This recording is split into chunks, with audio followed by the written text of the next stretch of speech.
Hello mga kaiklabu! Para naman sa ating ubi tikoy roll, ang ituturo ko naman sa inyo ngayon. At baka magustuhan mo nga tong recipe ko. Tara at panoorin mo na. At meron nga tong 6 na ingredients. Glutinous rice flour, water, condensed milk, coconut oil, vanilla extra, at ubi extra. At dito nga sa ating mixing bowl, pagsasamahin lang natin lahat ng ingredients. At pinanghuli ko na rin dito nilagay yung ating glutinous rice flour. Then, kapag napagsama na nga natin lahat ng ingredients dyan, halu-haluin lang natin to. Pero para makasure tayo na wala talagang buo-buong naiwan dyan, mas maganda gumamit tayo dito ng strainer mesh.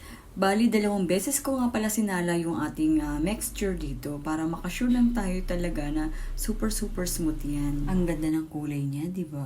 Bali, nagready na rin pala ako dito ng ating baking pan. Mas maganda kasi kung ganyan yung lalagyan natin. Tapos, bago nga pala tayo maglagay dito ng ating mixture, make sure na nag-brush tayo dito ng coconut oil. At para naman hindi siya dumikit kapag kaluto na yung ating mixture dyan. By the way, tigo 1 cup mixture nga lang pala ang nilagay ko dyan. At bago nga pala natin to i-steam, dapat takpan natin to ng foil. Actually, pwede mo rin naman to ilagay sa isang klase lang ng baking pan para sama-sama na lang sana sila.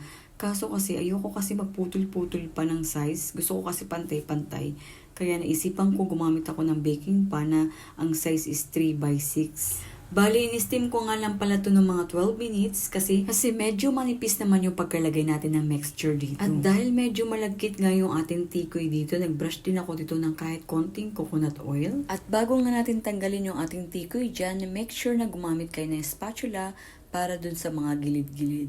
Then, pagkatapos nga natin matanggal to, set aside lang muna natin sandali.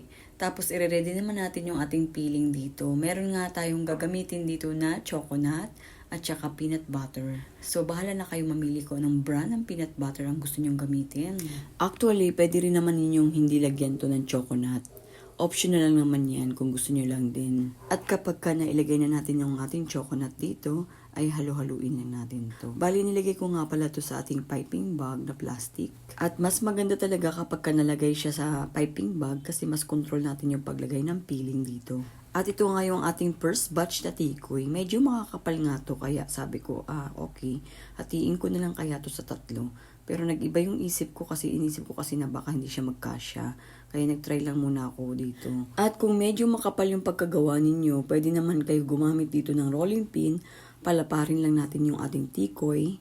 Kaya ang ending, ang ginawa ko nga dito, hinati ko na lang sa 3 para naman mas maganda at pantay-pantay din yung laki ng ating tikoy roll dyan.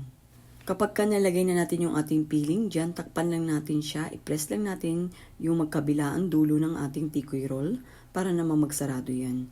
At kapag ka bumubukas yung ating tikoy roll, okay lang yan. Sasarado rin naman yan.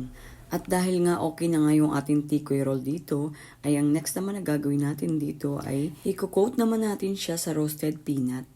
Mas maganda kung ang inyong peanut dito ay medyo powderized o medyo hindi siya buo-buo. At dahil nga medyo nalalakihan ako sa ating tikoy roll, hinati ko pa nga sa gitna yan. O diba, super dali lang ang paggawa ng ating tikoy roll.